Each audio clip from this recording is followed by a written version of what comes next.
ಮನೆಯಲ್ಲಿ ದೃಷ್ಟಿ ಬಿದ್ದಿರುವ ಲಕ್ಷಣಗಳು. ಮನೆಯಲ್ಲಿ ಯಾವುದೇ ಸ್ಪಷ್ಟ ಕಾರಣವಿಲ್ಲದೆ ಸದಾ ಅಶಾಂತಿ ಮತ್ತು ಒತ್ತಡದ ವಾತಾವರಣ ಇರುವುದು. ಕುಟುಂಬ ಸದಸ್ಯರ ನಡುವೆ ಸಣ್ಣ ವಿಷಯಕ್ಕೂ ಜಗಳಗಳು ಮತ್ತು ಅಸಮಾಧಾನಗಳು ಹೆಚ್ಚಾಗುವುದು.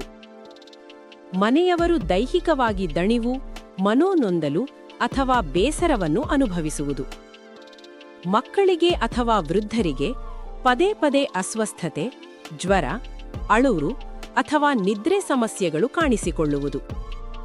ಮನೆಯಲ್ಲಿ ಹಣಕಾಸಿನ ಅಡಚಣೆಗಳು ಹೆಚ್ಚಾಗಿ ನಿರೀಕ್ಷಿಸದ ಖರ್ಚುಗಳು ಎದುರಾಗುವುದು.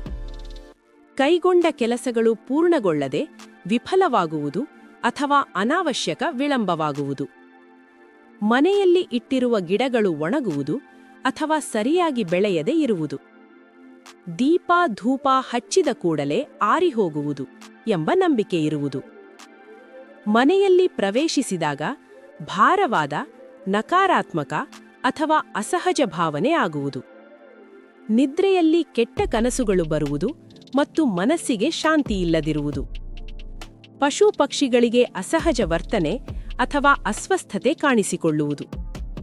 ಮನೆಯ ಒಟ್ಟಾರೆ ಸುಖ, ಸಮೃದ್ಧಿ ಮತ್ತು ಸಂತೋಷ ಕಡಿಮೆಯಾಗುವುದು.